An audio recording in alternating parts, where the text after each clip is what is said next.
So Adam, you play the villain, Kylo Ren. How did you feel about taking on the role of the villain? Well, I didn't think of him as a villain. I guess when we were working on it, I tried to, through JJ, kind of hearing what he had to say about him, tried to hopefully make him as human as possible. And so that's where I started, I guess where we started, as opposed to an end result. We tried to think of how that person began. Okay.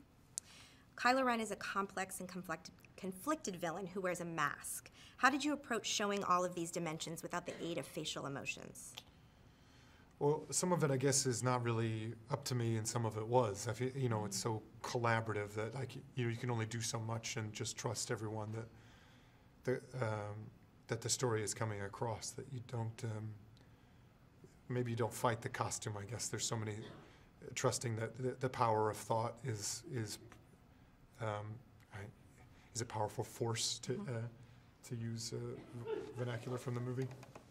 The costume is powerful, but also like just getting it on is a lot of information. And then why does that person feel the need to cover themselves or be concealed is also a lot of information, you know. And then trusting the power of thought, I guess, that all that story is still coming across even though you can't be seen. Right. What was it like working with JJ on fleshing out the character? Very exciting. He's couldn't be a more calm, you know, thoughtful collaborator who. I mean, that sounds like a line, but it's true. I've been in like his ability to kind of compartmentalize and give everyone their, you know, due attention and with the still keeping a third eye on the bigger picture is pretty incredible to witness. Yeah. Were you impressed by the scale of the film and the practical sets, and how did that sense of reality and authenticity help you as an actor?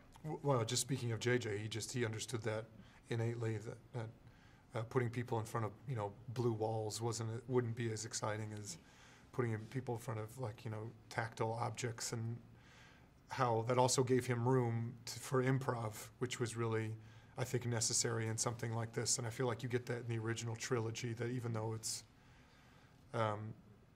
they were working within constraints, you know, either financial or, you know, just technology, and I think it allowed them for a lot of improv, and he set himself up for that. And with having, you know, probably more resources, but still giving himself constraints, which is good.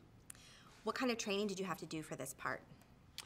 A lot of fight training, which was fine. I mean, these people are at war, so they are very physical anyway, you know, and that kind of all informs everyone's character, I'd say.